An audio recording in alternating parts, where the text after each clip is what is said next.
નમસ્કાર સાથીઓ, હું પિયુષ પરમાર, તાલુકા પંચાયત સદસ્ય માળિયા હાટીના. આ વિડીયો વધુ વધુ શેર કરવા નમ્ર વિનંતી કરું છું. મહત્વની વાત કહેવા જઈ રહ્યો છું. અમારા માળિયા હાટીના અને માંગરોળ તાલુકામાં છેલ્લા ઘણા સમયથી પાણીની સમસ્યા હતી. અમુક ગામોમાં પાણી મળી નતું રહ્યું.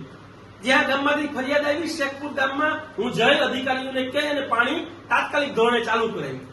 એ બીજી જ ફરિયાદ મારી તાલુકા પંચાયતની સીટનું ગામ સેરિયાખણમાંથી મળ્યું.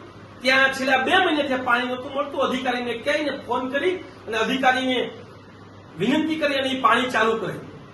પાણી ચાલુ કરાયું, 2 દિવસ સુધી પાણી મળ્યું અને ગામ લોકોએ આભાર પણ વ્યક્ત કર્યો. હવે બનાવ ક્યાં બને છે કે આજે 3 દિવસ પછી મને એવા મેસેજ મળે છે માળિયા હાટીના પોલીસ સ્ટેશનમાં મારા વિરુદ્ધમાં પાણી આપ્યું એટલા માટે ફરિયાદ દાખલ કરવામાં આવી છે.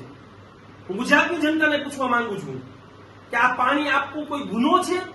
અને જો આ ગુનો બનતો હોય, જનતાને પાણી આપવું એ ગુનો બનતો હોય તો ગુનો આ મેં કર્યો છે. અધિકારીઓએ પોતાની હાથે પાણી ખોલીને પાણી પહોંચાડ્યું છે. આજે એ જ અધિકારીએ પાછી ફરિયાદ દાખલ કરી છે. ભાજપના એક નેતાના કહેવાથી દાખલ કરી છે. કારણ કે આ પાણી આપવાથી ગામ લોકોએ આભાર મારો માંગ્યો એટલા માટે આ લોકલ નેતાને પેટમાં દુખ્યું છે. એનું નામ છે દિલીપ સિસોદિયા, જેઓ જિલ્લા પંચાયતના ચેરમેન છે અને ભંડુરી ગામના છે. આ ષડયંત્રપૂર્વક મારી પર કાવતરું છે અને આ એફઆઈઆર દાખલ કરવામાં આવી છે.